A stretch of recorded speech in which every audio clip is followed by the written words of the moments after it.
So Shan, I don't know if you heard it. I just want to make sure. Are you still standing on the fact that you think that was the only person she ever been with? I'm just saying. Listen. I'm just saying. I think you need to broaden you when it comes to a sneaky link. I think that Polly said it very well. A placeholder, a person who does not want to. I think we're so stuck on we thinking like, oh, she's a slut. She knows she's a slut. I think Gen X uses this word. You are a person he does not want to see. He does not want to commit to. He does not want to be seen with you in public. I think it was his choice. I don't think it was hers. I think that maybe she has feelings for him. I do. Okay, because a lot of times you're a teacher, this is what I'm saying, podcast. A lot of times women end up in these situations because they want the man and the man does not want them. Okay? They're hoping he has a change of mind. I can lay it on him. I can ride it real good. And maybe if I keep doing it, that love will grow. He gonna want to be with me. You know what I'm saying? You'll be amazed. This is what women think. A lot of them. Okay, so they'll play the sneaky link role just to, slide on in in hopes that he can, into the man of their life. I was going to say something. Podcast. I want to ask you a question. Podcast. You always ask questions. Man, ask you a question. Okay. Yeah. When it comes to gambling, right? Let's just think about gambling. What is the best way to win something? Is to what? Probably bet on like one thing, or maybe if you had options, bet on 2 or 3 things. I'm gonna go with 2 or 3 so I can see where you're going. Okay, women bet. They bet and hope. If you don't know anything at all, know that hope is a very powerful thing, and women hope. They emotion people, right? So let's just say hope. So if you're a woman in this generation, and you're not sure if the body count counts, or you're not sure about anything, all you know is that if you put enough feelers out there, you put enough bets in, you might win something, right? So wouldn't that make sense? Now I say it's the right thing, but wouldn't it make sense for then women to gamble regardless of the losses they take, to gamble the way they're gambling by putting their feelers out there to more than one person, and keyword here, hoping someone sees value in them enough to marry them, or value in them enough to be with them? That just makes sense. Absolutely, which is exactly why I promote whoredom on my channel. I celebrate whores. I don't diminish my man. Shout out to my man Jay Prince. I don't diminish whores. I celebrate whores. I don't have a problem with whores.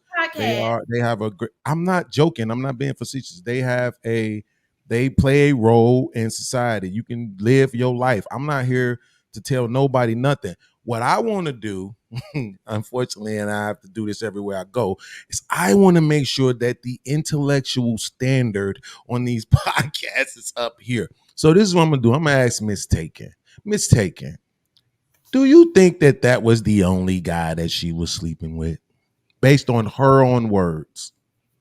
We already established that, so I ain't gonna keep belaboring the issue. But he wasn't here for it. Shan wasn't here for it. She had walked away. That's just my. I'm gonna let Marcus go because he was gonna say something. It sounded like he was gonna be important. But I also want y'all to speak to what Rashada Reeves said about why y'all sleeping with women. Y'all will cuss out if she ends up pregnant, because just like she knew she was in a sneaky leak situation, he was aware of it too. If he knew he didn't want to have a baby with her, then the question becomes, where's the accountability on his end too, by making sure that he had it wrapped up? Because the assumption is if she could even come to him and say that she is pregnant, then that means he was having unprotected sex with her as well. And I don't remember him saying, what you saying? I wrapped it up.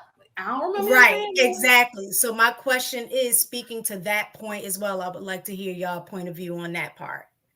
Well, when that girl podcast had his mouth open for so long, I thought he was frozen. He like when that girl played that trick on me, I definitely used protection, but I still thought, shit, what if it busted?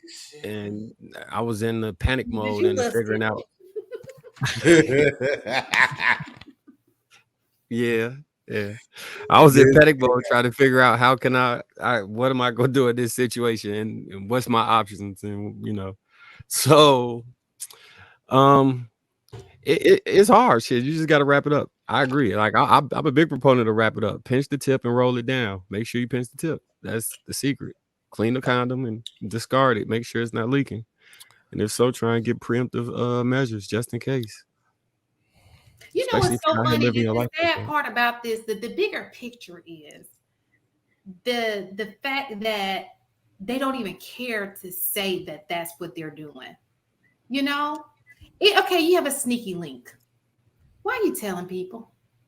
Just keep that shit to yourself. It's sneaky. Discreet. Just I ain't got nobody to call. I'm celibate right now. Something like it's just what gets me is the they don't even care that your business is out there. I remember a time when that was supposed to be, I know we play around on here for all fun and games and stuff, but you like why would you even brag about that? Generational. I think that's extremely generational. This generation believes that you have to live your entire life online. They don't have things that they keep private anymore. And that's for men and women. The boys is out here committing crimes and filming it and talking about who done it and where. The girls is talking about everybody they slept with. You can see a timeline of it. I think it's this generation, for some reason, I don't know how. I remember back in the day when the Patriot Act passed, we were so worried about an invasion of our privacy. Fast forward to right now, they privacy. Don't want privacy. Yeah, it's an invasion of your publicity to try and have some privacy in this era. It's kind of crazy. Marcus, but things haven't really changed. Like, take it for somebody that's been around for a few decades, right? It hasn't changed. I can't remember if it was Mistaken or Shan, but one of them spoke to the fact that it's the same game with different words, bro. That's all it is. You know what I'm saying? Like ourselves and put it out. The equivalent of right, we didn't have the internet like that back then, right? So the equivalent of what they doing right now would be the girl that was doing Dinos in the school coming into the lunchroom and pretty much advertising that she slept with, you know what I'm saying, loudly, like, yeah, I had a good time with him last night and I'm gonna hit him next week. You know what I'm saying? That would be the equivalent of broadcasting your private information. Like, we still doing the same stuff, but I'm talking about the privacy aspect of it. But remember this, so I creep. Yeah, just keep it on the down low, and nobody else. That's a sneaky link, literally. No, right? I'm not arguing that sneaky links didn't exist. I'm saying moving so it's not. Yeah, no, I'm not disagreeing with you. I'm just saying that it's the same game. Ain't nothing changed. It's the same game, bro. They just say different stuff. You just shocked me when you said jacking it. I didn't know you. I didn't know you were using that.